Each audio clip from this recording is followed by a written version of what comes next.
Habari, mimi ni Robin Rachel. Hii ni channel yako pendwa ambayo inaitwa Robin Media. Channel ambayo inaongelea masuala ya dunia na tunaongelea migogoro mbalimbali ya dunia, lakini pia tunaongelea system mbalimbali hasa za kiuchumi ambazo zinawekwa na nchi kubwa kwa ajili ya nchi zetu.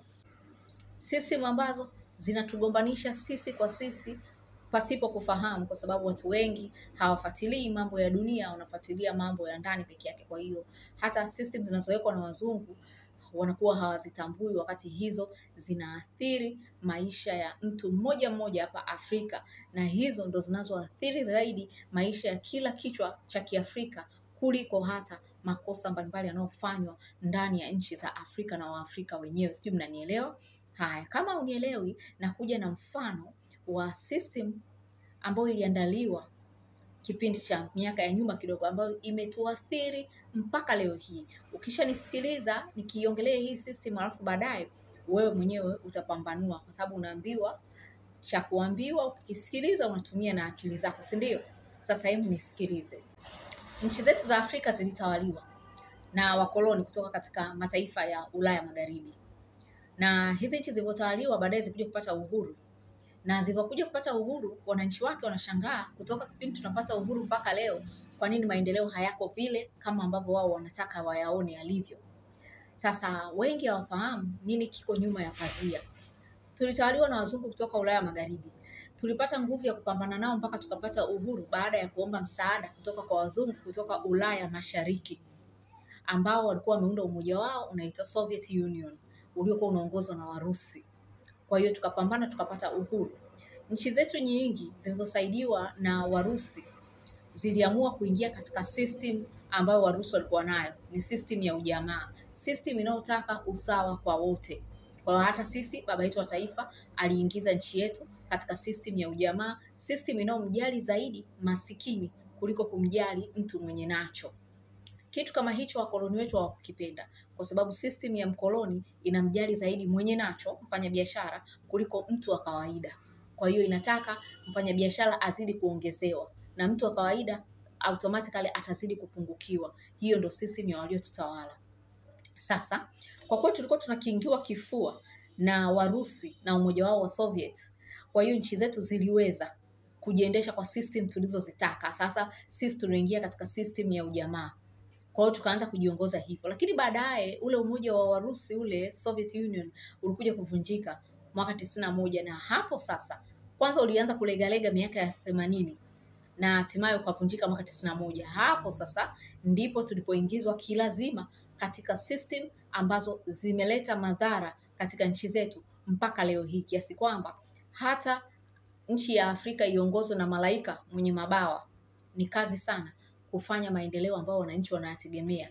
Umeona? Kwa hiyo matokeo yake viongozi wa Afrika wanakuaga wanalaumiwa, lakini yoyote yule akikaa katika ikulu ya Afrika ni kazi sana, kwa sababu tayari wanagandamizwa na system ambazo hata wenyewe hawazitaki.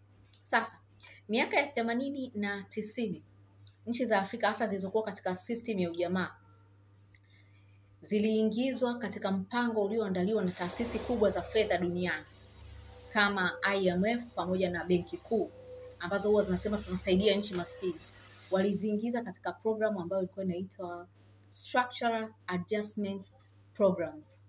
Yaani ni program ya kufanya kama mageuzi. Naweza kwa kutafsiri kwa Kiswahili, naweza nikasema labda ni program ya kufanya mageuzi ya kiuchumi. Umeona? Sasa mageuzi gani hayo ya kiuchumi ambao walituletea? Wakatuambia kwamba ni lazima mfuate, japo viongozi wetu wa zamani walipinga, wakasema mbona hapa huu mpango mnaotuletea tunaona kabisa kwamba unaenda kuwaumiza wananchi wetu, lakini walilazimishwa. Mmoja ya viongozi waliopinga hii system alikuwa ni Thomas Sankara. Huyo alikuwa ni kiongozi wa Burkina Faso, alikuwa ndo kama Ibrahim Traore wa miaka ya 80 kule Burkina Faso, kijana mdogo ambaye alikuwa na uzalendo wa hali ya juu. Sasa hii program ilifanya nini? Hii program watu waliofanya utafiti mbalimbali walikuja kugundua, wazungu wenyewe waliumbuana wao kwa wao. Umeona? Kama ninavyosema, Waafrika wengi hawafahamu haya mambo, hawajui mambo yanavyoendelea, kwa sababu vyombo vya habari vilivyotapakaa duniani ambao vilikuwa vinatuletea taarifa mbalimbali za habari ni vyombo vyao. Kwa hiyo hawakwambii hivi vitu vyote. Sasa wakaja kuumbuana wao kwa wao. hizi program kama hii ndiyo ilisababisha tuingie katika system ya ukoloni mamboleo, neocolonialism, system ambayo mpaka sasa hivi ndio inayotuumiza kuliko hata makosa ambao wanafanya viongozi wa Afrika. Sisi tunaelewana. Kwa hiyo hata ugombane na viongozi wa Afrika hautaweza kubadilisha kitu kama hautaweza kupambana na system hii ya ukoloni mamboleo iliyotengenezwa hasa kupitia program kama hii ya structure adjustment programs. Mmenielewa? Ndio vitu kama hivi ambavyo Ibrahim Traore anapambana navyo. Nakupa mfano wa baadhi ya vipengele. Kwa mfano, sisi tunategemea kilimo kama ndio sehemu yetu kuu ya kupatia pato letu la taifa. Kipindi tunapata uhuru, rais wetu wa kwanza aliendesha nchi vizuri sana, mambo yakawa yanaenda vizuri sana, na hela yetu ilikuwa juu zaidi hata ya hela ya Kenya. Shilingi ya Tanzania ilikuwa na thamani kuliko shilingi ya Kenya. Lakini pia nchi mbalimbali zilizokuwa katika system kama zetu na zenyewe hivyo hivyo, wananchi wake walikuwa wanaanza kufaidi matunda kabla ya kuja kuharibiwa sasa na hao wazungu. Hii system aliyoleta mzungu ambao tulilazimishwa kuifuata, la sivyo ndivyo kiongozi atapinduliwa au watauliwa. Kina Thomas Sankara waliokuwa wanaipinga waliuliwa, kina Kwame Nkrumah walipinduliwa. Umeona hii system ikoje? Moja ya kipengele chake ni kwamba kipindi hicho sisi tulikuwa tukiuza vitu vyetu nje ya nchi na tunapata mapato na tunaingiza, yani vile tunavyoviuza tunapata mapato kuendana na kile tunachokiuza. Badala yake hii system waliotuletea kilazima ikabadilisha ule mfumo. Tukaanza sisi tunauza vitu vyetu wakatutengeneza katika system ambayo tutawauzia vitu vyetu kwa bei nafuu, na vitu vyetu vyenyewe sasa ni mali ghafi ambazo zinaenda katika viwanda vyao. Madini, menelewa, mbao, nishati, tunawauzia kwa bei che.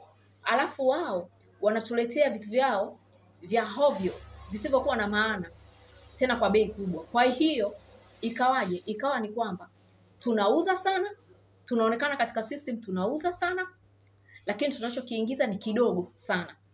Compare na zamani kabla hawajatuletea hizi system, tulikuwa tunauza na tunachokiingiza kinatutosha kabisa, kinaendana na tunachouza.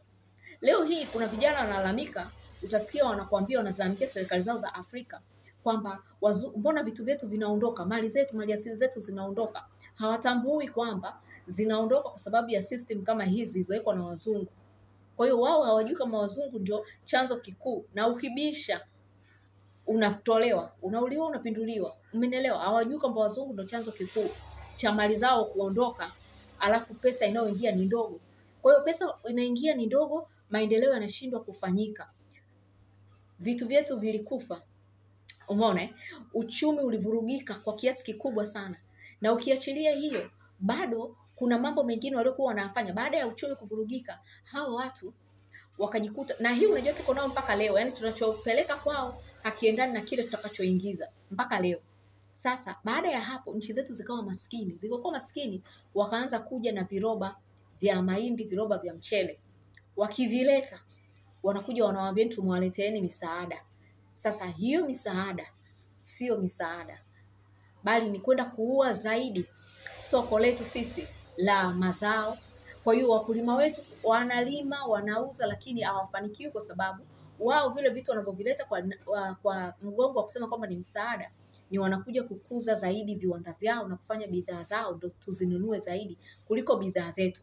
Matokeo yake Afrika ilikuja kujikuta wananunua mpaka vitu vya hovyo kutoka katika viwanda vyao, mpaka watu wanajiuliza tunashindwaje kuvitengeneza vitu kama hivi, kwa sababu ya system zilizowekwa kama hii system naoelezeeni sasa.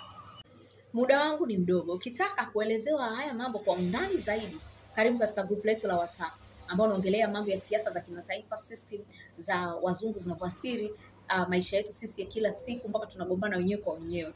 Ni 5,000 kupata audio zangu za kila siku katika WhatsApp. Namba yangu ni 0745 86 11 07 0745 86 11 07. Na kukumbusha, Afrika hata ashuke malaika na mabawa akae Ikulu waongoze, ni kazi sana kuweza kupata maendeleo mnayotaka, kwa sababu wazungu wanabinya uchumi wenu na wana ucontrol uchumi wenu. Kwa hiyo viongozi wa Afrika hawapo huru.